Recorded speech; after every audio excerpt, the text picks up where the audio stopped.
Fantastic. Well, welcome everybody. Really appreciate you taking time out of your day to join us. We really are excited to always bring good content and concepts to folks that help in some of the most difficult HR spaces. And recruiting and retention continue to be at the top of that list. Interestingly, like no matter what happens in an economy and what shifts happen, we still need people and we really want to keep the ones that we love to have. And so these measures and these concepts become really critical as we move forward. And so what we've done is spend some time thinking about with what's happening today in the world and all of the things that organizations are facing. What are some of those key strategies that can really make a difference, particularly in times of change that some organizations are going through at this stage? For those of you who have not attended one of our webinars before, first and foremost, welcome. We're excited to have you today. To give you a little bit of backdrop as to who I am and what we do, People Solutions Center is officially, as of June 1st, at 9.5 years. So I'm literally 6 months away from that big 10-year anniversary. And we've built an HR consulting firm, a great team of people that are subject matter experts in HR. And we've been working with small to mid-sized organizations now for, I can't wait to say officially the 10-year mark, but 9.5 years, helping them navigate all of the changes that have happened in HR, from leadership to HR to employee relationships, and most importantly, from a recruiting perspective as well. So we're excited to bring content to you. Please know we are recording this today and we are always happy to share that recording afterwards, so that you have access to this information. We can also share our slides with you so that you have reference materials after the conversation as well. And we've got some free offerings that we give to people as we go. But let's dive into content because this is where the fun begins, right? Oftentimes, when we start thinking about recruiting and retention, like we really do feel like we're pulling our hair out of our heads. I had a client earlier this week that had turnover unexpectedly in a role, and he called and he's like, really? Don't I keep hearing that like the economy's shaky, everybody's staying where they are, you don't need to worry about this anymore? And I was like, well, I'm not sure who you've been listening to, but I wouldn't go with that philosophy. We really have to work hard to first and foremost find the right talent and then retain that talent along the way. And the tips that I'm going to give you today are tips that work in any economy, but I've really tried to kind of shape here's what's happening today in the marketplace or with external resources like search engines and so forth that you need to know so that you don't feel like you're always pulling the hair out of your head when it comes to those HR phone calls and HR things that you have to handle. Regardless the size of your business, you will find all of this information is super relevant. So it works in big companies, it works in small companies. It really is intended to be very flexible from that perspective. So let's start on the recruitment end of things. How do we make sure we're bringing on the best possible talent? And the first piece to that is you have to get in front of the right talent in order to be able to hire the best talent. Otherwise, you're only picking from the candidate pool you see, and you might hire the best of the people you see, but you don't know what else is out there. And that's a really important part on the recruitment phase. So we're going to start by talking about job ads. And what do we mean by job advertising? I will tell you almost all of the clients that we start working with when they call and say, hey, we've had this posted, we're not having success. What do you guys do that would be different? The very first thing I start with is we are taking a different approach with our job ads. Now, some of the reason I can do that is I have an amazing person on my team who is a subject matter expert in what Indeed and LinkedIn and all of these different sources that you're using, like what matters in your job ad to them. We also have great resources like market data and information on what words, keywords are people searching on in Indeed that give us a whole bunch of information that general public doesn't have available to them. But most importantly, 9 times out of 10, some of the things that Stacy's working with us on are basic things like looking at what somebody put together as the job ad and making sure that it's going to be effective when you go out to market. The first and most important thing is you do need to think about this as an ad and not a job description. If you go out and search Indeed and you start seeing a job description that's just a list of here's the things you do and here's how much I'm going to pay you, you're not going to get your bang from the buck from a candidate perspective. And this is for two reasons. First of all, your ad needs to capture the candidate's attention and bring them in and help like stand out. So you want them to see it as different from everyone else's. And yet, the other piece is, and this is important, Indeed, which is the most commonly used sourcing engine at this point, is all about search engine optimization, so SEO. So just like when you advertise your services outside your organization for clients to potentially come work with you, Indeed has taken that same approach and internalized it on the recruitment side of it. And so you can't think about what do we call this job internally and what does this mean to us? You have to put yourself in the brain of a candidate and think about what would my candidate need to be looking for in order to see it.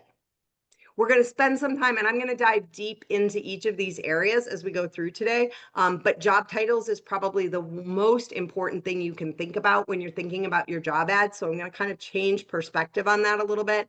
And then my most important, this is always the statistic that makes people's jaw drop.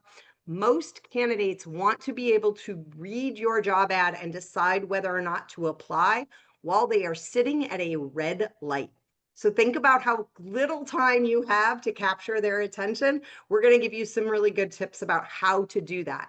Because in the recruitment space, it really is all about you have to get the right pool in front of you, and you can't just post a job and let it sit. If you're not getting the candidates in week one you need to make changes to your job ad.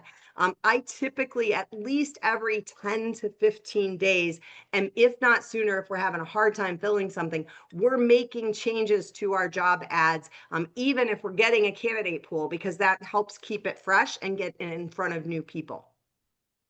So let's start with this concept of job ad versus job description. I think most of you know what your job descriptions look like, right? Here's the list of the 100 things we need you to do and everything I've ever cared about in terms of being able to do the job well. Job descriptions are all about reducing your legal risk when somebody comes on board. They should be the foundation of your ad, but they shouldn't be the thing you copy and paste when you're posting on Indeed or through Team Engine into different sites. And they should have a ton of information about defining your role, the responsibilities, your minimum requirements, your ADA requirements, and your work environment. But that's not sexy to a candidate. And I hate to say it, but that's what candidates care about. They want to be drawn in. They want to feel connected through your ad. Now, Indeed has done some things over the year. There was a time where starting your job ad with questions like, are you passionate about what you do? Do you love to do X, Y, or Z? Was actually a great way to write a job ad, probably as soon as maybe 5 or 6 years ago. But the reality is that has changed dramatically, and Indeed will now flag that. So if you have job ads, new client just sent me a job ad the other day, and the very top of the ad was, are you passionate about your work in marketing? Are you creative and fun to work with? And I was like, oh, I bet you're not getting any candidates. They're like, we're not. Why? And I said, because Indeed is not using that in their search engine searches. And so you are less likely under their algorithm to get in front of candidates. So your job ad generates interest. It does not need to have every detail of the job in the ad. It should highlight your benefits. And that's a really important piece. You have to write your ad with the concept of the what's in it for me from the candidate's point of view. And particularly with Indeed, the more benefits you are able to outline. So don't just say healthy benefits package. Or if you've seen Indeed's new ad, they go, oh, our pay is competitive, right? You don't want to say just those things. You want to actually say, we have a health plan, we have a 401k plan, we offer paid time off. Like you want to get really specific because that's driving the Indeed algorithm. You also want to make sure you celebrate the culture. You've got to balance this though. There was a time where a longer ad was okay as long as it was always talking about the culture and it was talking about all of the good stuff. Remember, in a minute, I'm going to talk about you've got to be able to read it at a red light. One of the common mistakes we see from clients in their ads is they put so much culture in now that the candidate can't get to the meat that they want to look at fast enough. Your job ad also needs to outline who is it you are trying to get in front of? What do they need to have? Don't get overly caught up in, we need somebody with people skills, right? Or we need somebody who smiles every day. You really want to get to maybe 3, 4 bullet points at the most of the things that matter. So if you care if they have a degree, then put that in there. If it's a nice to have, I wouldn't necessarily even go down that path because you're going to take up space that could be used for better information. And most importantly, you want to, a job ad is going to maximize your search engine results. So when we think about this, right, again, you can't think like the employer. You've got to think like the candidate, and you've got to think a little bit like a marketing SEO engine and make sure that that's working well. So let's talk about what it means to think like a candidate. The first thing you want to do is think about what are the keywords that if I were a candidate for this job, what are the keywords that I would likely type in to a Google, right? If I was going to Google and writing, I want to know about jobs in HR, what are the words I would type in? You need to make sure those words are in your job ad multiple times. The more times they are in the job ad, the better chance you have of Indeed's algorithm picking that up and putting it in front of the candidate that you want. You do have to repeat yourself. And so this is a really fine balance. Repeat yourself, yes. Keep it down so that they could read it while they're at a stoplight. Yes. So you've got to be really concise in the information that you're sharing. You don't want to think, you want to avoid long paragraphs. 2 to 3 sentence paragraphs, lots of bullet points is going to get you a much higher readability rating. But you want those bullet points to be consistent so that you're driving home key messages along the way.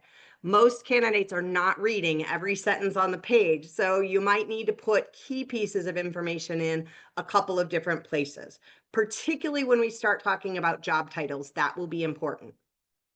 You want to do a little bit of research on your competition. So if you're hiring for a role, you need to spend a little bit of time going out and looking to see other people that, like, if you put in the job title you planned to use, what do other people's, the other job ads that are out there, what do they look like? How does that compare? What words are they using? Now, be a little careful because I had a client one time a couple of weeks ago reached out and was like, hey, I found this competitor's ad and they're using these words and this is how they wrote it. And I was like, oh, I bet they're not getting any candidates, right? So you have to remember, just because somebody else did it doesn't mean they're getting results with it, but understanding what your competition is using from a terminology perspective, if you see trends, that can be really helpful advice and ways to think about it.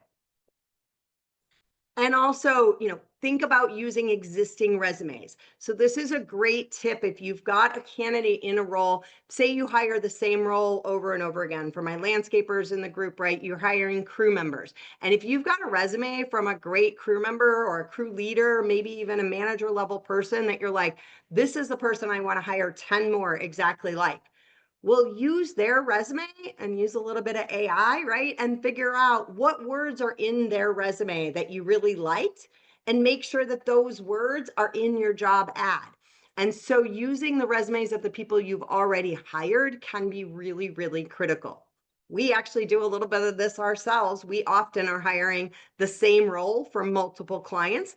And you find an ad that works really well and we suddenly go, you know what? We have 5 people we've hired for the exact same job across the country.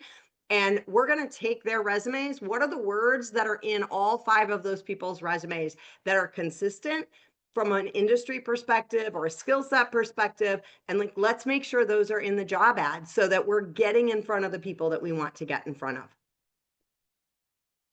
That brings us to leveraging AI. Artificial intelligence is critical. If you're not using ChatGPT, things, other services like that, really should think about it. And I wouldn't have them write it for you. That's not really the goal. But there are ways to take, for example, take 5 candidate resumes that you like and put it in there and say, look, here's my job description. Here's 5 resumes that were right on track with what I wanted. Write an ad for me, and it gets you a starting point. Also, right, you can take a look at that and say, give me the 5. You can use AI to say, what are the 5 most important keywords that somebody might use for an interview, to be looking for a job for an executive director or a general manager, right? So using AI along the way can really help get your ads more effective from an SEO perspective. And more importantly, they'll give you a really good insight on like, how do you think like a candidate is thinking? The second piece is this job titles piece, and this is critical. Job titles are probably the most impactful part of your job ad, particularly because of Indeed's algorithms. So in Indeed's algorithm, the first 2 words that you use in your job title drive their search engine. So for example, if I use landscaping as an example, if I post an operations manager position versus a landscaping operations manager position, the first one will get either limited candidate flow, or everybody that applies will be manufacturing. Nothing will be like, very few people will see it that will be landscape based, which is likely what I'm looking for. On the flip side, if I use the job title landscaping manager and I take the word operations out altogether, it will change my results, because most managers in landscaping, they're not typing the word operations necessarily. And so that second slot is getting in the way. So you need to think about your job titles in terms of not what are we going to call this person when they walk in the door, but instead, what's the thing that the person on the other end is going to be typing in? And the first 2 words matter the most. So here's an example of how this works out. If I'm hiring, I'll use landscape as my example again here. If I'm hiring a landscape production manager, that's ultimately the role, and probably internally, I just call it production manager. I will actually get different results if I used any of these 3 bullets. So landscape production manager will be my least performing job ad, because people are searching Indeed. There's some data you can get through Indeed. We do a ton of data mining in Indeed to understand what job title to use. You get a different result if you lead with landscape than landscaping. Who knew, right? Like craziness in the world. The second piece is, remember what I said about the first 2 words mattering. So if I put the word production in as the second word, candidates aren't searching the word production. So it's taking a slot there that I don't want. So one of the other options is to take, if that word production really matters, I would argue it probably doesn't, but if you feel like it did, right? Put a hyphen at the end of the first 2 words and stick that tail onto the end with the word production. So it says landscaping manager dash production. The third and the best result we found worked for this particular title is actually taking the word production out of it altogether. It casts a wider net. Doesn't mean I'm going to call the people who've only done maintenance, but at least I get a wider net of candidates and I get in front of more people if I just use landscaping manager. And so that's a perfect example of like how job titles matter. The other one, taking it out of the landscape space for a minute, is the difference between, and if you're hiring for an accounting position, for example, I will get very different results for the word controller versus chief financial officer. Now, this one can be a little trickier because sometimes what you really need for one versus the other can be different. But again, at the resume end, you're trying to cast the widest net possible, and then you can narrow your pipeline from there. But controller is a far less frequently searched word in Indeed. If I use chief financial officer, I'm going to get in front of more people. Now, within the ad, I can change up and use some terms that make people know this maybe really is more of a controller role than a CFO role. I can use terms within the ad to make a difference. But for a job title purpose, this is one of the options. In this case, when it's close, this is where I talk about changing up the job ad. We might post this ad the first time as controller and see what we get in that particular market. And then if we're not getting what we need, or even if we've got some in the funnel, but we want to hit a different market, I would go back into Indeed and we would update that job title. And now it would say Chief Financial Officer. And lo and behold, like we'll get a whole new fresh candidate pool because the search engine optimization has changed. The last one, and this is the magical use of the hyphen that is important. So senior accountant versus an accountant dash senior. We often think, I had a client who said, I want to hire a senior accountant. And I sent them the ad and said accountant dash senior. And they're like, no, Katie, that's not what they call this. I'm like, you're right. No accountant out there is saying, I want to be an accountant dash senior. But the reality is when they type it into Indeed, they type in accountant and they see what comes up. They don't type in the word senior ever. So they see what comes up and then they sort down and only look at the ones that talk about it at a senior level. And so by putting that hyphen and then putting the word after it, you're still denoting the difference, but your first word, which is your most important word, is going to be the one that is the thing that people will most search. So I've mentioned stopping at a red light, right? This is super important. Most of your candidates, first and foremost, are reading their job ads on a mobile device, an iPad or a phone. So first of all, you don't want it to be long because you want that to fit on the screen. So one of the things you often want to do when you run an ad is actually go into Indeed and see, what does it look like on my phone? Also, people are moving quick, right? You get very little attention span from people. So you've got to keep it short. You've got to use bullet points. And the order in which you put the information in the ad matters. If you put all the good stuff, like if you put the compensation at the bottom, you're going to lose people along the way because they're not going to read all the way down to see all of your benefits. So we suggest start with information about the company, a couple of sentences that really capture what you do and why people would want to work there. Then give a quick sentence on your comp and benefits. Then give the requirements. And most clients tend to reverse this. They want to tell me like, well, here's what I want you to know about the job. Really, people want to know, am I qualified? Should I keep bothering reading? So requirements first, and then the bullet points about the job. And again, not a list of 100 things you're going to do, but how do I summarize in about 3 to 4 bullet points max? How do I summarize what this role will be? The mobile friendly thing is important. 68% of people search from their phone. So it has to be short enough that it fits without them having to scroll for pages and pages and pages. Show me the money. I had to laugh. I literally felt like on this slide, I could just take that new Indeed commercial and put it up here because they have figured this out. So here's what happened a couple of years ago.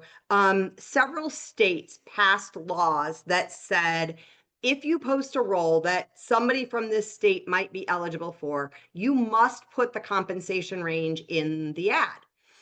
And you can't it has to be real. There's several states, I think we're up to probably at least 8 states at this stage that have made that a law.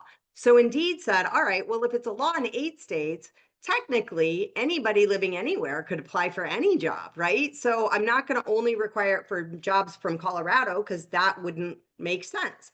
And so Indeed said, you know what? Here's how we're going to do it. Every job that gets posted will have a salary range on it.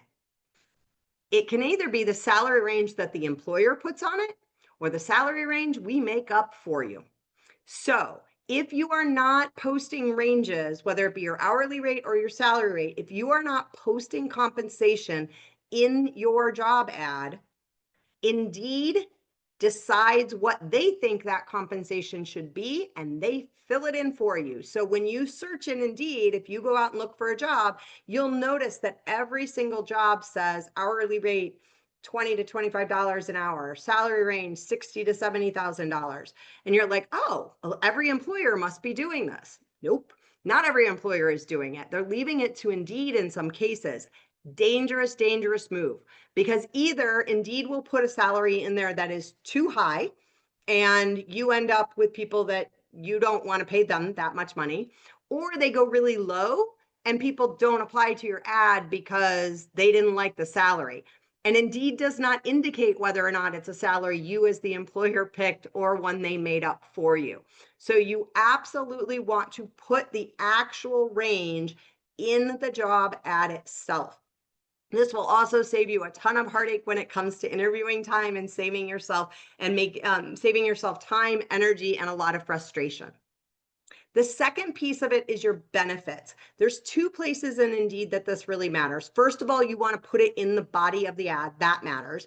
The second piece is from an SEO perspective. When you go out to Indeed, your Indeed account, and you go to post the ad and sponsor the ad, it gives you the option to check off all of the benefits that apply. And a lot of times clients will skip that thinking like, well, I already have it in the ad.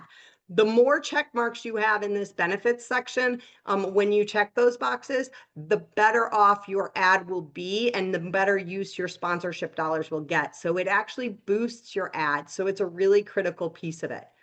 It's also the reason that if you do not offer health benefits today, so you can't check that health benefit box, it's one of the reasons you really need to rethink that policy, because I can tell you just by the fact that you are not searching, you do not offer that health benefit, that algorithm is automatically showing your ad to fewer people. The last piece I want to talk about here is sponsorships. If you go to Indeed, it says, do you want to sponsor this? And you should sponsor it for $1,500. First and foremost, the answer to do you want to sponsor it needs to be yes. We get more than 3 times as many impressions from sponsored job ads than from organic job ads, meaning you didn't put any money behind it. So Indeed has definitely made this a pay for play kind of environment, but it works. You will get 60% more applicants when you do this. Now, the good part is Indeed will let you set your own budget for that sponsorship. I always tell folks, Indeed always suggests every role should pay $1 million to sponsor things.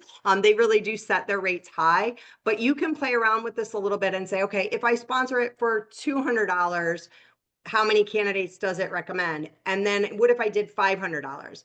It is not uncommon that Indeed will tell you you'll get like 3 more candidates for $500 than $200. Well, don't spend the extra money for 3 more candidates, right? So we actually go out and play and figure out what's the right sponsorship value for that particular ad. Also, this is one of the levers you can pull if you're not seeing candidates at all. You can increase your sponsorship, but again, be smart about whether or not you're actually getting your bang for your buck. So that is sort of job ad and recruitment strategy 101. I will tell you this piece of it, we at People Solutions Center are absolutely blessed. First of all, I have amazing recruiters, but to add to it, Stacy, who is our operations manager on our team, came out of Progressive Insurance and was the recruitment marketing strategist for the organization, for the entire company at Progressive. And she loves nothing more. I can say this with love in my heart because she would be happy to hear. She loves nothing more than to nerd out on understanding every time Indeed changes their algorithm, every time they put a new policy in place that says you can't do this, and if we do that, you're going to drop down. So really being a subject matter expert in that space really can make a huge difference in terms of who's seeing your ad and the quality of the people that you're getting. If you have questions, feel free throughout this to put those questions in the chat. I'll be happy to answer those. I'm going to switch gears a little bit and talk about retention strategies for the second half of our session, but I will take a moment if folks have questions regarding some of the recruitment strategies we just discussed. Be happy to take a minute or two to answer those for folks. While you all are typing, I'll just kind of do a quick intro on the retention side of the house. Retention is still super important. I know some companies are saying we might be hiring less, things like that.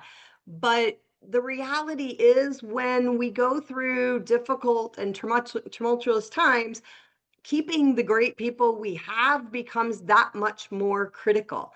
If I think back to COVID, right, when all of a sudden there's like craziness in the world. And in some industries, there was higher unemployment. Others were like dying for people, right? We're all over the place. But keeping the people you had was really, really key. And most importantly, not just keeping them, but having them be engaged and productive and happy is important. There's a lot going on in the world today. People have enough stress, right?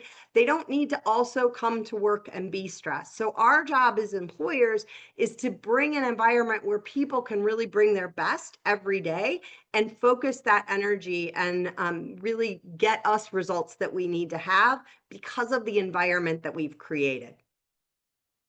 So, a couple of things that we see regularly when we do focus groups for clients, and we often do this to get a pulse on like what's happening from an employee relations or culture side. There's really three key pieces that are most important to employees in terms of whether or not they feel really positive about the work environment or whether they're really frustrated. And the three areas are first of all, workplace expectations. Secondly, leadership practices. And third, team dynamics, right? If you think about all the places you've ever loved to work, you typically knew what was expected of you, felt like it was achievable, you had a great leader, and you loved the team that you worked with. And when we can solve for these three things, lots of things can go wrong in this world, and people are still going to not only stay, but they're going to be ready to rally around and be part of the solution. I had an amazing opportunity earlier this year. Many of you who attend our events regularly know we have a fully remote team. My team of 8 is spread from Chicago to Seattle and everywhere north and south. And they only get to see each other about once a year. There's a few locally in St. Louis that might see each other 2, maybe 3 times a year at most. So we have to be really intentional about building these kinds of relationships. And in many cases, they've never met me before. So it becomes really important that we build the kind of environment that gets people engaged. Well, when we came into town this year for our retreat, one of the exercises I did was around, first of all, we always do a SWOT analysis, right? What's working, what's not working, and people are super engaged. But the coolest part about the entire 3 days that we were together, we did a challenge. And I said, here's the challenge. Let's assume for a moment that if we hit this revenue goal by the end of the year, not only will we have had a great year as a company, but more importantly, the government has come out and said, if any company that hits that revenue goal, everybody on the team gets an additional $1 million. And I said, if that were the case, what would you do? What would we do as a company to make sure that we hit the goal? And I have to tell you, the cool ideas that came out of that from the team were absolutely amazing. And some of them were crazy and nuts, right? And we all laughed. And others were like, we can do that. And we walked away from that 3-day meeting on April 16th. And we have already, as a team, implemented 4 major game-changing outcomes based on that conversation. When you think about retention of your employees, that's when you realize you're not just checking a box and keeping people, you're getting people engaged and fired up. And in fact, by the next week, at least 2 of the key strategies that we had identified, not only did we say we were going to do them, but a team member, without any direction from me, because I had barely had a chance to get my eyes, like the water line back under my eyeballs, had already built an entire plan for making it happen, including one of my team members already wrote the communication to my clients about here's how it's going to happen. Thankfully, they didn't send it to the clients yet, but like they took that much initiative because they were super excited about things. So when we think about retention, right, like what causes that? And we talk about work expectations. So many times people are burning out. They feel like they spend all day putting out fires and they just get exhausted. So how do you keep burnout from being part of the issue, particularly when people are already, like, again, lots going on in the world. People can be stressed. So how do we avoid people feeling like I'm always fighting fires, I'm not making any progress? The biggest tool you can use in HR, and some of you have heard me talk about these two tools, but I promise, I think we're going to put these, like something ever happens to me, Nicole, we'll just put these on my tombstone, is job descriptions and RACI charts, right? Your job description is that, like, here's your roles and responsibilities. But the RACI chart is what makes a difference. So first of all, many organizations don't even have a job description. But if you think about this in terms of a symphony, right? If you go and you watch a symphony, every person playing, every musician has sheet music in front of them, and it tells them what they're supposed to play. That's your job description. But symphonies actually sound like they've all played together a little bit, even when they haven't. And that's because at the front, the conductor has the entire score that says, this is when the woodwinds come in, and this is when the violinist should play, and this is when the singer should sing. Those are akin to, in business, that's your RACI chart.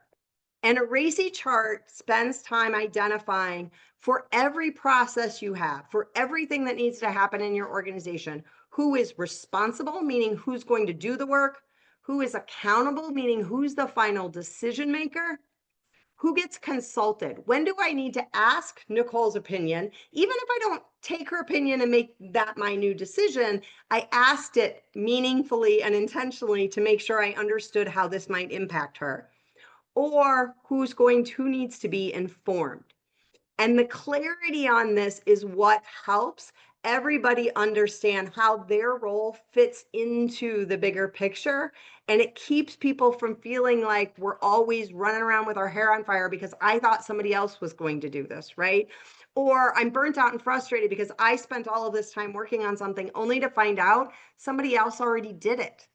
So having processes in place that allow us, for every part of the organization, for every major decision, to understand this just brings down the temperature in the room, and it gives people role clarity. And when I know what I'm supposed to do and what it looks like to do it well, guess what? Now I'm set up to, like, really soar and do wonderful things. And so this is one of our biggest retention tools. When clients call and are like, okay, this place is on fire and everybody's always annoyed with each other and we're all yelling at each other every time and things are dropping, I'm like, we don't have good RACI charts.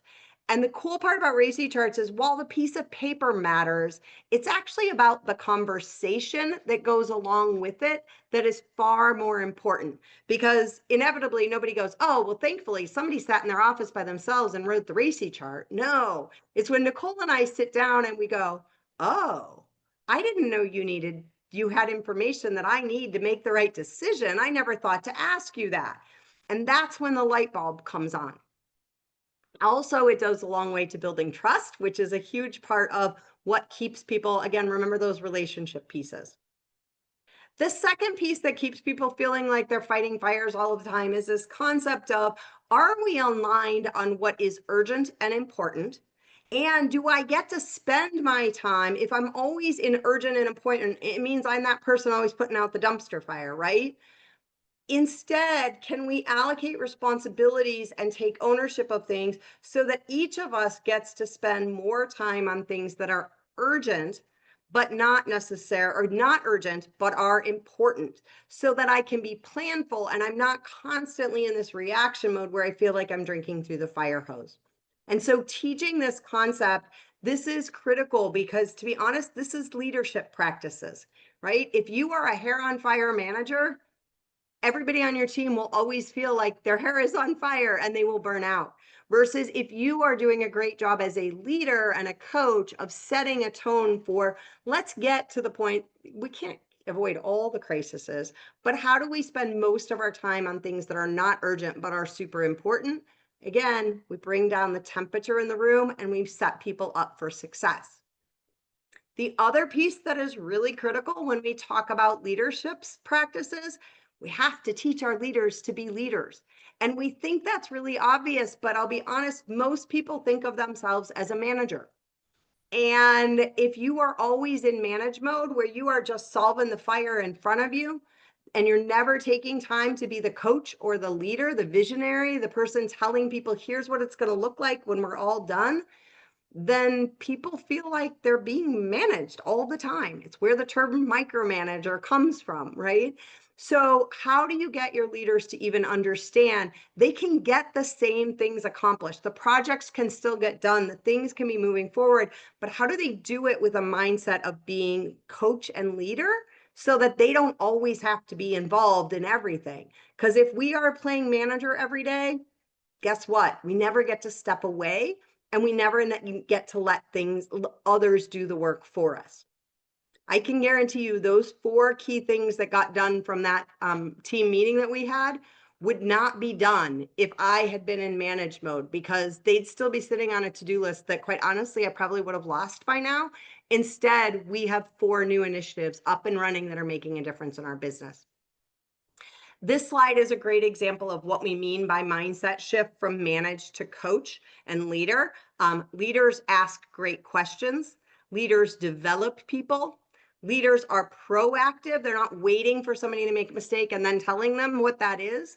And they're very forward focused. So, for example, if I need Sarah on my team to start handling a new kind of opening, I don't wait till we're all on fire and I go, I don't have anywhere to put it. You've never done this before. Run with it. Instead, I have her ride along with me side by side on a rec that I maybe don't need help with today, but I need her to take all on her own 6 months from now. And now we spend this time doing training before it's too late so that she's set up for success when it actually happens. We also have to develop great coaching skills. This is one of the pieces, particularly the smaller the organization, the less formal training or information somebody's ever been given about how to be a great coach. And so we have to teach our leaders how to be great coaches as well, and really give them the skill sets to make that happen. And then this last piece, this last part of retention is about building great teams. Teamwork, we think just happens. We're like, oh, I had a great team that one time, right? Or, I know I have a new hire on the team. It'll just take time.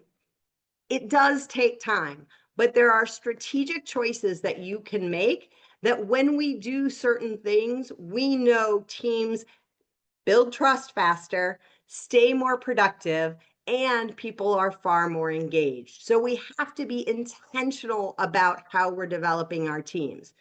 It is no accident that my team of 8, who have barely met each other, have great relationships regardless and go to each other far more than they come to me for things, because they've built that kind of trust with one another, that they know that, what, if they put their head together, they can solve anything.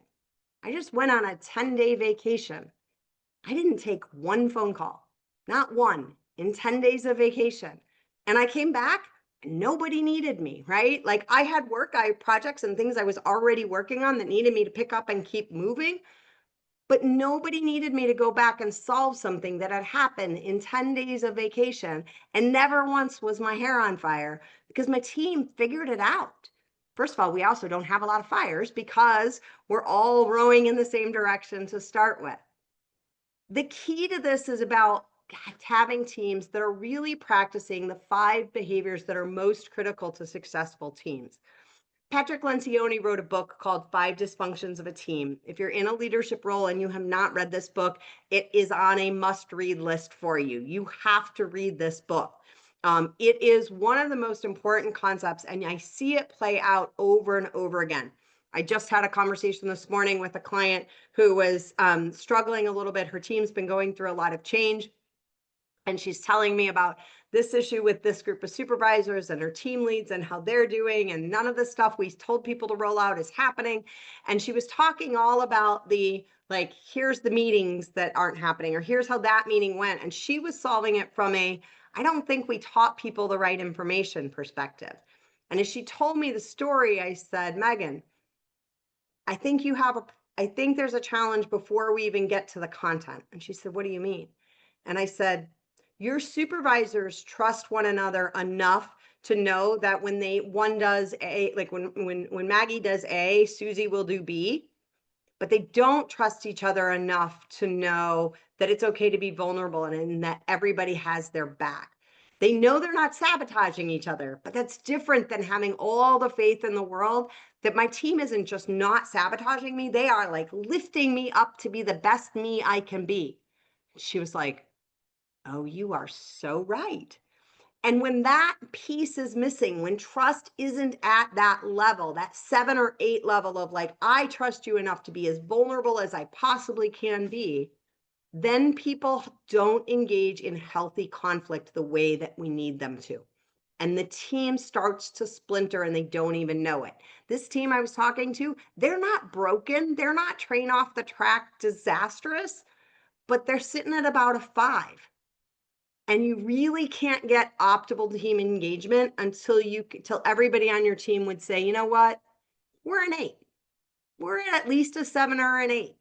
When you start getting a team to trust each other enough that they would say that trust is at a 7 or 8 level, and again, not just trust that you'll do your work, but more importantly, that we're all aligned on what we're trying to accomplish, and we're all here for not only the greater good, but like the good of each other. If you get that to a 7 and an 8, everything else starts to fall in line. So how do you do that? You have to invest time, and you have to have conversations that, to be quite honest, most of us think of as fluffy and weird, and you're sure everybody's going to think you're weird for doing them, but you need to get people to start to self-reflect, and you need to get people to start sharing vulnerabilities. Now, sometimes we hear the word vulnerability and we think, ooh, it means I have to talk about things I'm not good at. I will tell you one of the exercises I did with my team at this last event, because we've done so much of this work, right? I always have to come up with something new. It was one of the hardest exercises, I think, for many of them. I asked them to come prepared to share what they see as their biggest superpower for the team that we don't leverage nearly enough. And it was hard for them because, quite honestly, it was easier for them to all say, well, here's what I'm not as good at. Can somebody help me? But to brag on themselves and see something as a superpower was uncomfortable for people. The reality of it is, right, we have to be able to celebrate our superpowers, but it makes us vulnerable. Because what if somebody says, really? She thinks that's a superpower? Is she nuts? And so it can be really scary.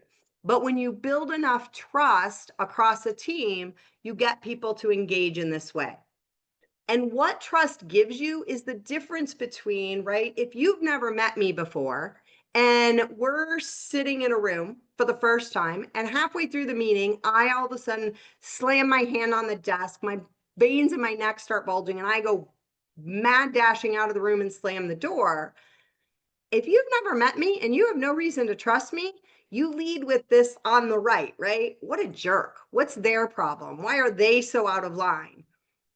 If I have high trust in you and the same thing happens, and in the middle of a meeting, Katie slams her hand down on the desk and her veins bulge out of her neck and she slams the door on the way out, we immediately go to, I wonder what's wrong. Something must be wrong. Something happened I didn't catch. Like, I need to understand more. And the only difference in how, as humans, we react to those same situations is the difference of whether or not we led with an assumption of good intent. And teams that are high on trust lead with an assumption of good intent, which causes us to ask great questions. Hey, help me understand. I see that you did it this way. I'm sure there is a reason for it, right? Can you walk me through that? Imagine how differently team members react to one another when we ask questions like that versus when we go, hey, what the hell happened over here, right? The difference in how people will react and view one another, and then say, oh my gosh, you're not going to believe this. I totally messed that up. That was a huge mistake on my part, is game changing when you can develop enough trust that people lead with an assumption of good intent. Now, one of the ways you can do that is to take your team through leveraging personal styles type training. Everything DISC is one of those versions. It happens to be my favorite for teams because it's a quick hit and leading, but understanding how people view the world, how they take in information, and how they then interact with others is game changing for most people. And I will tell you the number of times I've had somebody who goes, that stuff's kind of hooey, or like, it feels really fluffy and does it really matter? They usually end up being my biggest believers because they recognize that, like, oh, Well, I just thought everybody else saw the world the way I saw the world. And I didn't realize that the reason that Susie keeps asking me 10 questions every time I make an idea isn't because Susie doesn't like me. It's because Susie's brain works in 10 questions every time. And it's her way of processing information. It's not her way of saying, I disagree with you. And when we get over that, now when Susie asks her 10 questions, we go, oh, I don't know. I hadn't thought about number 5. Let's talk about number 5. And we can really leverage the strengths, right? The superpowers of each person on our team. And we can also learn to figure out how do we adapt to the people around us. Most importantly, understanding DISC helps us build trust because it gives us information and background about the individual based on how they answered, and it gets us talking about how do people react and what motivates people and what stresses people and how do they like to communicate. That allows us then to assume good intent. And this is critical with new hires, right? Because people don't know you. So how do they know if you're crazy or not? One of my newest team members, her very first day was this offsite retreat, right? And we did a disc, and she was like, everybody shared their own disc and everything else. She's like, Katie, if I read this, like, if I acted like this, you would think I was nuts. This isn't good. You're not going to like me. And I'm like, actually, everything you just said is exactly what I saw in the interview. And guess what? I hired you, so I am going to love you, right? Like, this is exactly what we expected. But because of that, right? When somebody reacts the way they do, you go, oh, okay, wait a second. I'm not giving them what they need, right? That's why they're doing that. It's not because they're trying to be difficult or they're trying to be make my life challenging. Also, it creates some common language. So when things do go off the rails with relationships, we have some way to sit down and say, you know what, let's talk about this. I know my D style is causing you some issues. Like, tell me more about where I could make adjustments. That's much easier than somebody having to be like, hey, by the way, you're being really rude, right? So you get language that helps the team. And most importantly, this builds emotional intelligence. And particularly for your leaders on your team, they need this. They need to understand that not everybody in the world does things exactly the same way that they do. This is game changing of the difference between your leaders being leaders and coaches or your leaders being managers. And they're only going to get so far with your team if they're having to manage. It also opens up a great discussion on speed of trust that most people don't know is even a thing, but having a good understanding of how different styles trust and what that looks like is game changing. So these are a couple of things that as you think about, right, how do you improve retention? You have great role clarity with job descriptions and RACI charts. You leverage things like an Eisenhower matrix, and you teach people how do you keep everybody from feeling like they're running around like chickens with their heads cut off every day. You give leadership training so your leaders can actually lead. We really do think that our best individual contributors make our best leaders. So we promote people and we never teach them how to do it. And one of the things that I find, especially in small businesses where you have a sole proprietor who's started their own business, they often have not had any formal leadership training either. And many of them have never worked for somebody else who ever had any formal leadership training. So we're watching the people above us and going, oh, well, they did it and that works, so I'll do that. And that may not work for your style. That may not be the right outcome. So we have to train our leaders. And we provide people personal styles training so that we can really build these teams in a way that is most effective. We increase the level of trust and we accelerate the speed of trust so that the team can actually operate at the most optimal level. When we do these things, now retention isn't about throwing the party or having the picnic, right? It's about how the team is pouring into one another every single day. And that's what keeps people at an organization, regardless of what's going on and regardless of the challenges. They feel good about how they're going to get through those challenges and they feel valued along the way. And those are the places we stay. also the places that when people show up every day, they're not like, oh, I'm here again, right? They come back and they're like, this is great. This is fantastic. And you're making a difference, not just in their paycheck or their day life, but like you're making a difference in who they are and what they bring to the world on a broader basis. And that's when people are most excited to do what they do. Again, I will open it up for questions as we come up on the top of the hour, so feel free to drop things in the chat. But I'm hoping everybody walked away with at least a couple of nuggets. Some things you may go, oh, I knew that, but are you doing it, right? Have you implemented it? Have you thought about how you're going to do that every day?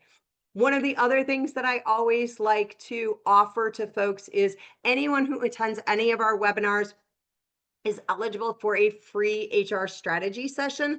This is where you meet one-on-one with me and we talk about either if there's a specific challenge that you are running into related to recruiting and retention and you want to get some thoughts and ideas on it, we can get very specific. Or if you're like, you know what, Katie, I just kind of need a sense of like, where are we from an HR perspective? Are we doing things the right way? Whether it be pure HR or recruiting, this free strategy session, we meet, I understand where you're at and what kinds of challenge you're having. I come back then with free set of recommendations on here's some ideas that you can implement that I think will make this happen. Or in some cases, like if you're like, hey, just give me an idea where I'm at. Typically what we'll do is we'll actually create for you your, what does your HR strategy need to look like over the next 2 to 3 years to get you where you want to be from a growth perspective, from being able to pivot to what's happening in the business environment today, and all of those things. So feel free to click on that QR code. Also, if you're not a QR code fan, feel free to email us at hr at peoplesolutioncenter.com. Nicole will also follow up with all of you and make sure that you have that offer so that you can get signed up to meet with me along the way. But we certainly appreciate your time and attention today. Also, one more QR code for you. We do have a newsletter that we publish on a quarterly basis, and then you also can get ongoing communications from us for things like this, our ongoing webinars and so forth. So please feel free to click on that and join. We'll be happy to make sure that you get all of the free resources that you can use to really make a difference in your day-to-day work environments. Thank you all for taking time out of your day. Have a wonderful, wonderful afternoon, and we will chat with you soon.